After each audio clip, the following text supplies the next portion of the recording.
Hi folks, I am Becky with Holy Smokes Photography. Welcome back to my channel. I know last week we were at Guadalupe Mountains National Park in Texas, and this week we are going to Carlsbad Cavern National Park in New Mexico, which is just about this far away from Guadalupe Mountains National Park. If you're going to one, you should definitely go to the other. The history of them coincide, and it's just a really cool experience to see how drastically it is on the surface to inside of this cave. So great experience there. I would 10 out of 10 recommend doing this, especially if you have time to do the night bat tour where all of these bats come out of the cave. It's really cool. Sad I didn't get to experience, but I've had friends that have been able to, and they definitely recommend that I go back. So that is on my list one day, to go back to Carlsbad Cavern and watch the bats come out. You have the option to essentially do a guided tour with a national park ranger or one of their guides. I think they're rangers, whatever their title is, or you can go ahead and do a self-guided tour. I went ahead and started at the natural entrance trail and walked all the way down. It's about a mile, maybe a mile and a quarter, down through the natural entrance where all the bats come out, their seating and all of that, and into the cave itself. Was able to check out some of the iconic domes and just limestone formations, we're going to call that, of like Devil's Spring, of Whale's Mouth, the Green Lake Room, the different boneyards, and then the natural entrance trail actually connects into the Big Room Trail, which you can do on its own and take an elevator down or up and kind of make it fit your needs. So that the Big Room Trail is about another mile and a quarter long. It took me about 2.5, 3 hours to do this entire thing just by myself, meandering through, and it was just really cool to see all of the different limestone formations and the domes. They have massive domes and what they call like chandeliers coming out of the top of the cave and coming up and just forming together, and it was just a really cool experience, and I would highly recommend that you do it. I hope that you guys enjoyed these photographs and a couple of clips of walking through this, and that you get to do it yourself.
Alrighty folks, so that wraps up my self-guided tour and yours through Carlsbad Cavern National Park in New Mexico.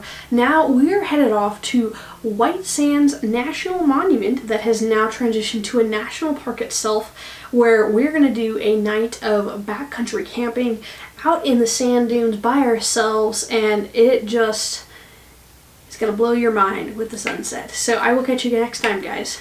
Bye.